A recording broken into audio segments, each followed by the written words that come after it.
Hi all, welcome to Kiyasas kitchen.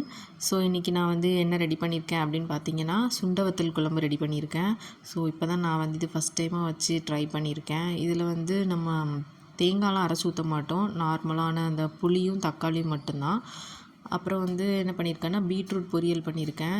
Beetroot வந்து weekly once நம்ம கண்டிப்பாக சேர்த்துக்கிறது நம்மளுக்கு ரொம்ப நல்லது. வீக்லி ட்வைஸ் கூட எடுத்துக்கலாம். பொரியல் மாதிரி பண்ணி சாப்பிடுங்க. அப்புறம் வந்து நான் முந்தின நாளே இந்த கொள்ளு அண்டு மாப்பிள சம்பா அரிசி வச்சு ஊற வச்சு நான் இட்லி மாவுக்கு நான் அரைச்சேன். அது கொஞ்சம் தண்ணி ஆகிடுச்சு. அதனால் சரி தோசை ஊற்றிடலாம் அப்படின்னு சொல்லிட்டு தோசைக்கு வந்து மாவு கலந்துட்ருக்கேன். ஸோ அதை தான் வந்து காலையில் வந்து அவங்களுக்கு வந்து தோசை ஊற்றி வந்து கொடுத்தேன். இந்த தோசை பார்த்திங்கன்னா லைட்டாக புளிப்பு டேஸ்ட்டு வந்து தெரியும். அதனால் நம்ம வந்து கொஞ்சம் சோடாப்பு ஆட் பண்ணி இந்த தோசை ஊற்றினோன்னா ரொம்ப நல்லாயிருக்கும்.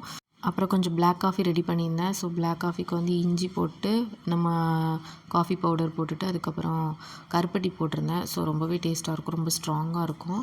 ஸோ நான் லஞ்சுக்கு என்ன பேக் பண்ணியிருந்தேன்னா ரைஸு, அப்புறம் வந்து பீட்ரூட் பொரியல் நான் ரைஸ் மேலேயே பேக் பண்ணி வச்சுட்டேன்.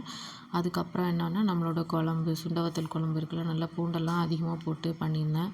ஸோ நல்லாயிருக்கும் டேஸ்ட்டு. அடுத்த நாள் வந்து இந்த குழம்பு வந்து ரொம்ப சூப்பராக இருக்கும். அன்றைக்கி சாப்பிட்றத விட அடுத்த நாள் சாப்பிட்டா ரொம்ப நல்லாயிருக்கும்.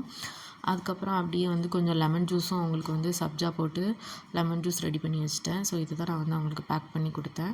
அப்படியே என்னோடய பிரேக்ஃபாஸ்ட்டுக்கு நான் என்ன எடுத்துக்கிட்டேன்னா 2 தோசை எடுத்துகிட்டு அப்புறம் சட்னி வச்சேன். அதுக்கப்புறம் வந்து பிளாக் காஃபி கொஞ்சம் இருந்துச்சு. ஸோ அதையும் எடுத்துக்கிட்டேன். ஸோ இது தான் நான் வந்து பிரேக்ஃபாஸ்ட்டுக்கு சாப்பிட்டேன். அப்புறம் அப்படியே லஞ்ச் பார்த்திங்கன்னா, அந்த சுண்டவத்தல் குழம்புலாம் ரொம்ப முன்னாடி சாப்பிட்டது கிடையாது. அப்பப்போ சாப்பிட்றது தான். ஸோ அதனால் எனக்கு பொட்டேட்டோ எதாவது ஃப்ரை பண்ணணும் அப்படிங்கிற மாதிரி தோணுச்சு. அதனால் பொட்டேட்டோ ஃப்ரை பண்ணிட்டு மார்னிங் வச்ச பீட்ரூட்டு பொரியல் இருக்குல்ல, அதையும் வச்சு லஞ்ச் வந்து சாப்பிட்டாச்சு. ஸோ டின்னர் வந்து என்னென்னா, அவங்க வந்து சிக்கன் வாங்கிட்டு வந்திருந்தாங்க. ஸோ அதனால் நைட்டு சப்பாத்தி பண்ணி சிக்கன் பண்ணிடலாம் அப்படிங்கிற மாதிரி சப்பாத்தி பண்ணிட்டோம். அதுக்கப்புறம் இந்த சிக்கன் வந்து என்ன ஒரு டிஃப்ரெண்ட் அப்படின்னா, யூஸ்வலாக நாங்கள் வந்து சிக்கன் குழம்பு நார்மலாக நம்ம வந்து இந்த சிக்கன் மசாலா தூள்லாம் போட்டு பண்ணோம்ல, இது வந்து கொஞ்சம் வறுத்து அரைச்சி பண்ண குழம்பு. ஆக்சுவலி ரொம்ப நல்லா காரசாரமாக அந்த மாதிரி வந்து நல்லா இருந்துச்சு. நான் ஆக்சுவலி ரெசிபி வீடியோ இதுக்கு நான் கவர் பண்ணல. ஸோ இன்னொரு நாள் கண்டிப்பாக நான் வந்து வறுத்தரைச்சி பண்ணுற இந்த சிக்கன் குழம்பு வந்து நெக்ஸ்ட் வீடியோஸில் வந்து கண்டிப்பாக நான் வந்து ஆட் பண்ணுறேன்.